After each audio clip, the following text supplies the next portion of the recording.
कोन्निचिवा मिनासान, आज चाहिँ हामीले यन 5 लेभलको लेसन 17 को भोकाबुलरीहरू पढ्न गइरहेका छौं। आशा छ हजुरहरूलाई यस भिडियोबाट निकै सहयोग मिल्नेछ। ल अब ढिला नगरी भिडियोतर्फ जाऊ है त साथीहरू। पहिलो वाक्य रहेको छ सम्झनु अथवा कण्ठ गर्नु। सम्झनु अथवा कण्ठ गर्नुलाई चाहिँ जापानिज भाषामा ओबोएमास भनेर भनिन्छ है त। अर्को वाक्य रहेको छ भुल्नु अथवा बिर्सनु। भुल्नु अथवा बिर्सनुलाई चाहिँ जापानिज भाषामा वासुरेमास भनेर भनिन्छ है त। त्यस्तै अर्को वाक्य रहेको छ गुमाउनु अथवा हराउनु। गुमाउनु अथवा हराउनुलाई चाहिँ हामीले जापानिज भाषामा के भनेर पढिन्छ भने नाकुसिमास भनिन्छ है त। त्यस्तै अर्को वाक्य रहेको छ तिर्नु।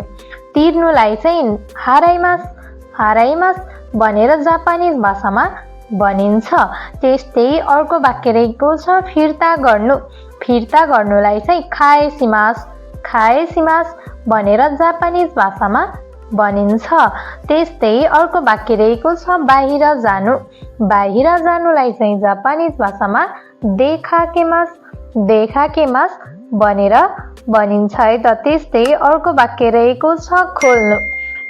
कपडा जुत्ता अथवा केही कुराहरू खोल्नुलाई चाहिँ जापानिज भाषामा नोगिमास भनेर भनिन्छ। त्यस्तै अर्को वाक्य रहेको छ लिएर जानु अथवा लैजानु केही चिज। यसलाई चाहिँ जापानिज भाषामा मोत्तेइकिमास भनेर भनिन्छ है त। अर्को वाक्य रहेको छ ल्याउनु लिएर आउनु केही चिजलाई चाहिँ लिएर आउनु। यसलाई चाहिँ जापानिज भाषामा मोत्तेकिमास भनेर जापानिज भाषामा भनिन्छ है त। त्यस्तै अर्को वाक्य रहेको छ आत्तिनु अथवा अतालिनु। आत्तिनु अथवा अतालिनुलाई चाहिँ जापानिज भाषामा सिनपाइसिमास भनेर भनिन्छ है त। त्यस्तै अर्को वाक्य रहेको छ ओभरटाइम काम गर्नु। ओभरटाइम काम गर्नुलाई चाहिँ जापानिज भाषामा जानगेउसिमास भनेर भनिन्छ। त्यस्तै अर्को वाक्य रहेको छ लिनु अथवा खानु। औषधि लिनु अथवा खानुलाई चाहिँ नोमिमास भनिन्छ है त। कुसुरी हो भनेको चाहिँ औषधि है त। त्यस्तै अर्को वाक्य रहेको छ छिर्नु। तातो पानीमा छिर्नुलाई चाहिँ ओफुरोनी हाइरिमास भनेर भनिन्छ है त। त्यस्तै अर्को वाक्य रहेको छ महत्त्वपूर्ण अथवा इम्पोर्टेन्टलाई चाहिँ जापानिज भाषामा ताइसेचु भनेर भनिन्छ।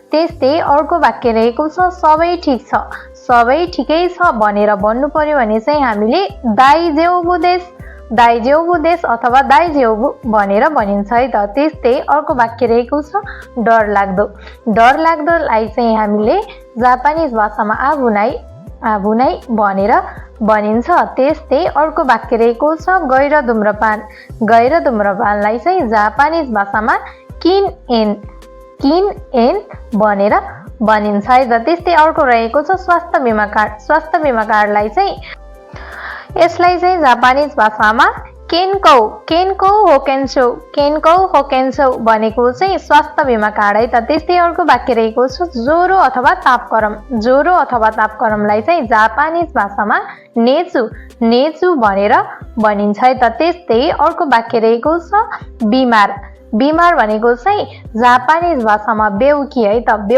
बिरामीलाई चाहिँ बिमारलाई चाहिँ बेउकी भनेर भनिन्छ है त। त्यस्तै अर्को वाक्य रहेको छ औषधिलाई चाहिँ जापानिज भाषामा कुसुरी भनेर भनिन्छ है त। कुसुरी भनेको चाहिँ औषधि। त्यस्तै अर्को वाक्य रहेको छ तातो पानीमा नुहाउनुलाई चाहिँ जापानिज भाषामा ओफुरो भनेर भनिन्छ है त। ओफुरो भनिन्छ। त्यस्तै अर्को रहेको छ ज्याकेट अथवा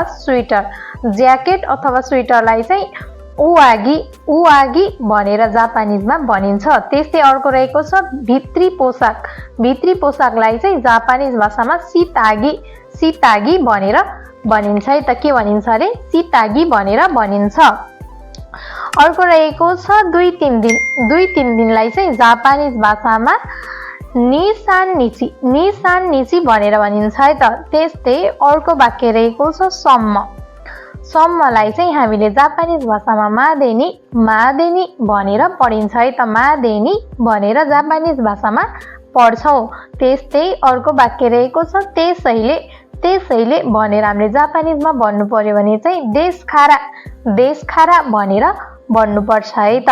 त्यस्तै अझ अर्को वाक्य रहेको छ के भयो भनेर हामीले प्रश्न गर्नु पर्यो कसैलाई। यसलाई चाहिँ जापानिज भाषामा दौसिमा सिताका भनेर भन्न सक्छौ। त्यस्तै अर्को वाक्य रहेको छ घाँटी अथवा गलालाई चाहिँ जापानिज भाषामा नोदो भनेर भनिन्छ।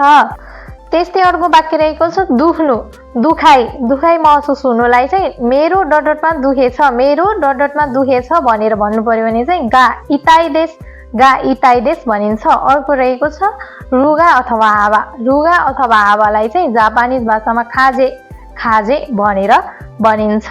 त्यस्तै अर्को रहेको छ आफ्नो ख्याल गर्नु भनेर हामीले बिरामीलाई के भनिन्छ भने जापानिज भाषामा ओदाइजिनी भनेर भनिन्छ है त।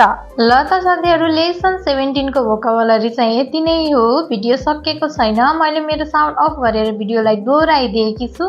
तपाईहरुले यस भिडियोलाई फेरि पनि हेरेर प्र्याक्टिस गर्नु होला है त। ल अब ढिला नगरी सुरु गरिहाल्नुस् है साथीहरु। ल त छिटो भन्दा छिटो है त।